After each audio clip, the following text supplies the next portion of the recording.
Welcome. This is Court Lewis. I'm the central liaison for the Concerned Philosophers for Peace with the Central APA, and I'm also one of the hosts for our 2021 meeting uh, held in January. One of our attendees was unable to attend due to communication issues, and so I agreed to present his slides in the hopes of generating dialogue, but also to ensure that his voice is heard. So I will present the slides from Solomon Laleye, Akinyuame, and he's with the Department of Philosophy with the Adekunle Jusin University, Akungaba Akoko Ondoyo State in Nigeria. So I apologize for any mispronunciation, and I will begin as soon as I share the slides. So,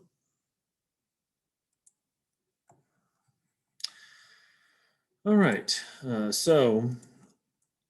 You should be seeing the slides provided by Laleye, and the title is Between the Government and the Governed in the Quest for Sustainable Peace in Africa, the Polarity of Existence. So I'm going to allow you to look at these slides and briefly read off the points. Even though I have no formal knowledge of the particular points, you can contact the author. So the introduction: human society is a socio-politically configured to consist of two worlds. The world of the ruled, the citizens, the governed, and the world of the ruler, the state, the government. The relationship between both worlds blossom when regulated by a sense of morality, particularly by the ethics of responsibility. In pre-social contract state of affairs, there's no law and governmental organization, and the ruled and the rulers were naturally free and equal agents. So social contract confers legitimacy, power, and authority on the state with the emergence of the civil society. States agree to provide peace, security, and orderliness. Citizens agree to be loyal and obedient. Contractarian theories by the sophists, Plato, Hobbes, Locke, Rousseau, Kant, and Rawls emphasize the adherence to this agreement as the foundation for peaceful coexistence. The fundamental question: to what extent has the African state adhered to the dictates of the contract that binds the ruler and the ruled? Ethics of responsibility, the government and the governed. By the ethics of responsibility, reference is to be morally based obligations owned the governed by the individuals or groups that constitute the class of political leaders, as well as the obligations owed by the state by the government or by the governed. These include fundamentally the provision: 1. Security, protection of lives and properties, protection from internal and external aggressions, upholding the laws and norms of the society, prevention and detection of crimes, ensure no abuse of the use of coercive force on the governed. 2. Basic social and existential needs, provision of effective, efficient, quantitative, and qualitative services. These include good roads, power, education, formulation, and execution of policies that impact positively on the general well-being, as well as the assurance of conducive atmosphere for the governed to actualize their legitimate aspirations. Law, loyalty, and allegiance. Loyalty of the citizens has been to their different ethnic groups. This is so because loyalty to country depends largely on the benefits and protections which the country provides for its citizens.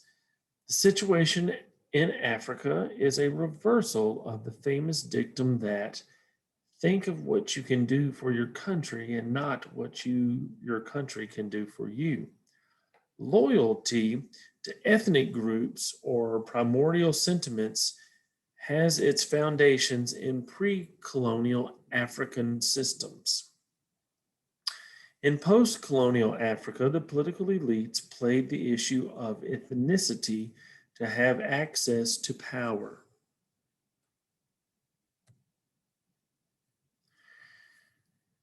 Emergence of two worlds with polarity of existence. First, the new world of the governed. Second, the new world of government. The new world of the governed. This world consists of people with no sense of citizenship. There is no obligation to the world or the government. There is no moral urge to give back to the state in return for any benefit from the state. Rather, there is the growing urge to exploit the state of personal interest. That's why it is said that those who are waiting to milk the state dry are more than those that are currently milking her. That explains why corruption and other moral vices are on the high scale in Africa. The state is perceived as aggressive and oppressive. Hence, they seek non state actors for security. The second, the new world of government. The world consists of the ruling elites in Africa who persistently appropriate the problems of ethnicity and religious differences to their own advantage. This group does not only cling ostensibly to power and maintain the sit tight syndrome in political offices, they manipulate the electoral process using the instrumentality of power. They are basically interested in the conversion of the common good to their own advantages. Alienation and ideal democracy. In democracy, involvement of the governed is governance through participation in decision making, policy formulations, periodic elections, etc. These are essential, but the new world of governance in Africa alienate the governed from the governance. In many instances, the governed contributes to her alienation by being the manipulative tools in the hands of the political elites. Value orientations that promote and protect humanity. On the slide, there is a list: ethics of responsibility, ethics of governance, shared moral consciousness of Amulawabi. Conclusion. The paper identified the disconnect between the ruler and the ruled, particularly in African society. This disconnect is caused by the absence of the ethics of responsibility and of governance. Ethics of responsibility in governance emphasizes the performance of the obligations that the state owes her citizens. These include the provisions of adequate security, basic social and existential needs. While the governed are required to be loyal to the state, involve and participate actively in governance. In doing these, public interest must override personal or group interest. This is where the traditional African ethos of Amulabe, Unjame, and Ubuntu are instructive as moral guides for both the governed and the government. For governance to be effective, there must be the reconciliation of the different interests of the members of society and the society to ensure the organization for the common good. This can be made possible when political leaders are just, selfless, and unbiased. When the ethics of governance and responsibility take their rightful positions in the worlds of the rulers and the ruled, there will be promotion of individual and social peace. Thank you. This was a reading and video offered for the author, Solomon Laleye, who is in Nigeria, and he welcomes questions and comments to his presentation, which can be found through the